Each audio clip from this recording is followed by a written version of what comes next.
فرعون کی بیٹی کی مشاطہ. مشاطہ کسے کہتے ہیں؟ بڑے شان ہوا کرتے ہیں نا بادشاہوں کے. ہمارے ہندوستان میں بھی بڑے بڑے بادشاہ گزرے ہیں, بادشاہ بڑے بڑے مسلمانوں میں 100 بیویاں, کپڑا دھونے والی الگ, اب پتہ نہیں خیر چھوڑیے کیا بولے.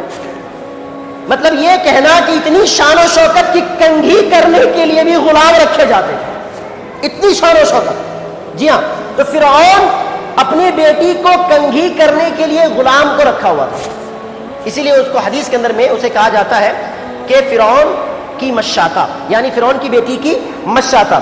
مسند احمد کی روایت ہے, طبرانی نے اسے اپنے صحیح طبرانی میں نقل کیا ہے, ابن حبان نے اپنے صحیح ابن حبان میں اسے نقل کیا ہے. حدیث کے الفاظ ہیں کہ ایک بار فرعون کی بیٹی کی مشاطہ اس کی بیٹی کو کنگھی کر رہی تھی کہ کنگھی ہاتھ سے چھوٹ کے نیچے گر جاتا ہے.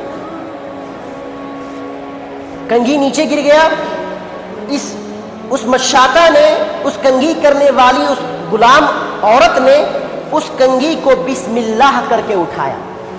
وہ بیٹی سوال کرتی ہے, فرعون کی بیٹی, کہ کیا میرا باپ اللہ نہیں ہے؟ کہا نہیں, تیرا باپ خدا نہیں ہے. معلوم ہونا چاہیے فرعون نے خدائی دعویٰ کیا تھا کہ میں خدا ہوں. کہا نہیں, تیرا باپ خدا نہیں ہے. کہا میں اس کی خبر میں اپنے باپ کو دوں گی. کہا دے دو. تو اس بیٹی نے فاخبرتہ, اپنے باپ کو خبر دے دی. اس کے باپ نے اسے بلایا اور کہا کہ کیا میں خدا نہیں؟ کہا نہیں. کہا پھر کون؟ کہا میرا اور تیرا اور سب کا خدا اللہ رب العالمین. کہا اچھا میں خدا نہیں؟ کہا نہیں.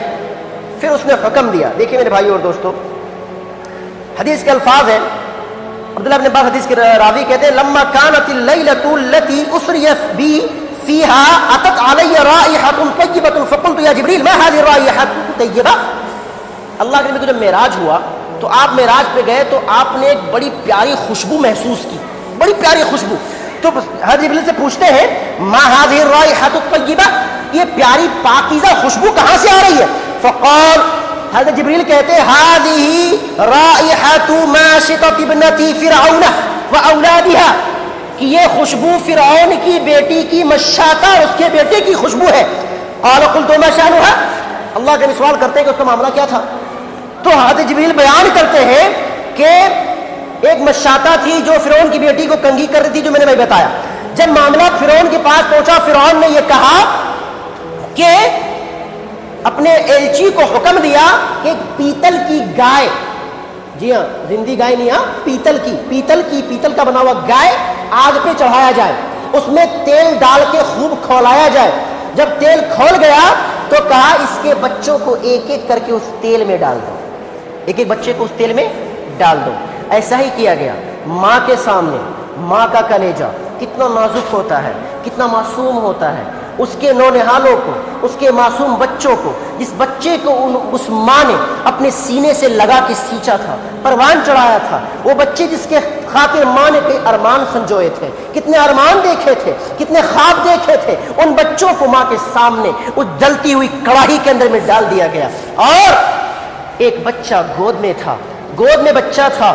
اس بچے کو جب چھیننے کی باری آئی, ماں کا کلیجہ پھٹ گیا, ماں کی آنکھوں میں آنسو آ گئے کہ اللہ یہ سارے بچے تو جل گئے, اب یہ آخری بچہ جو میرے گود میں ہے, دودھ پیتا بچہ, چھوٹے بچے سے ماں کو بڑا پیار ہوتا ہے, بڑی محبت ہوتی ہے, بڑی الفت ہوتی ہے. وہ چھوٹا سا بچہ ماں کے سینے سے لگا ہوا ہے, دشمن اس کو چھین رہے ہیں, ماں تردد کرتی ہے کہ اس چھوٹے سے بچے کو تو چھوڑ دو. ماں تڑپ جاتی ہے کہ میرے بچے کو میرے آنکھوں کے سامنے اس کڑاہی میں ڈالا جائے گا.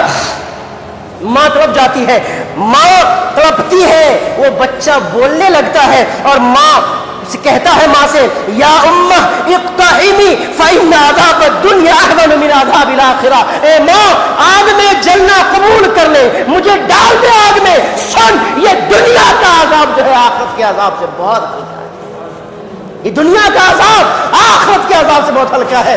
میرے عزیزوں, ہم نے کبھی گناہ کرتے ہوئے, ہم نے کبھی اللہ اور اس کے رسول کی سنتوں کو پامال کرتے ہوئے کبھی یہ سوچا ہے کہ اللہ رب العالمین ہمیں عذاب دے گا تو ہم کیسے برداشت کریں گے؟ اور لوگوں سنو, انسان دنیا کی آگ کی تپش برداشت نہیں کر سکتا. اور چند دنوں پہلے پیپر میں آیا, ایک عورت ذرا سی چمنی سے جھلس کے اس کی تاب نہ لا سکے اور دنیا سے رخصت ہو گئی. لوگوں دنیا کی آگ برداشت نہیں کر سکتے, وہ آگ جسے رب کائنات نے اپنے ہاتھوں سے جلایا ہے، اس آگ کو کیسے برداشت کر سکتے ہو؟ اور کبھی آگ کی گرمی محسوس کرنی ہو، آگ اپنے ہاتھوں میں چنگاری لے کر کے دیکھو، اور کبھی آگ کی تمادت کو محسوس کرنا ہو، کبھی آگ سے کھیل کے دیکھو، پتا چل جائے گا۔ اور دنیا کی آگ تمہارے جسموں کو جلا کے خاک کر دیتی ہے، اور دنیا کی آگ تمہاری ہڈیوں کو راکھ بنا دیتی ہے۔ وہ اللہ رب العالمین کی جلائی ہوئی آگ جب اس میں تمہیں ڈالا جائے گا، جب تمہیں اس کے ایندھن میں جھونکا جائے گا، میرے عزیزو برداشت کیسے کرو گے؟ اللہ کے واسطے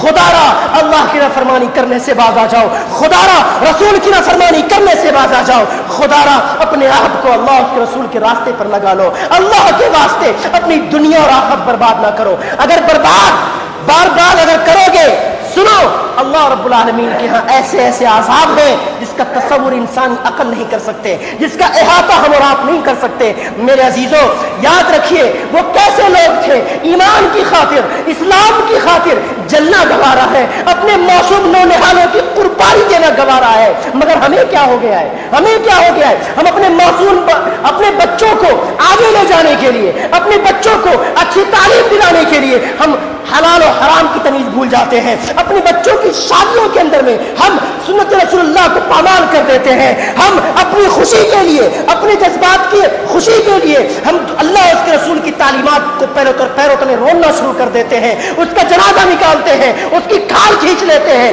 مگر میرے عزیزوں ہم نے اس دنیا میں نہیں رہنا، ہم نے صرف اسی دنیا میں نہیں جینا ہے، ہم نے اللہ کی یہاں جانا ہے۔ یہ 60 سال کی زندگی، یہ 50 سال کی زندگی، اس کو سوار کے کیا کرو گے؟ ارے سوارنا ہے تو اس زندگی کو سوارو جس کے بارے میں رب کائنات نے کہا تھا خالدین فیہا ابدا، جو جنت کے اندر میں جائے گا وہ ہمیشہ ہمیشہ رہے گا، وہاں سے کبھی نکلے گا نہیں۔ میرے عزیزوں سنوارنا ہے، بنانا ہے، اس زندگی کو بناؤ، اس زندگی کو نہ بناؤ۔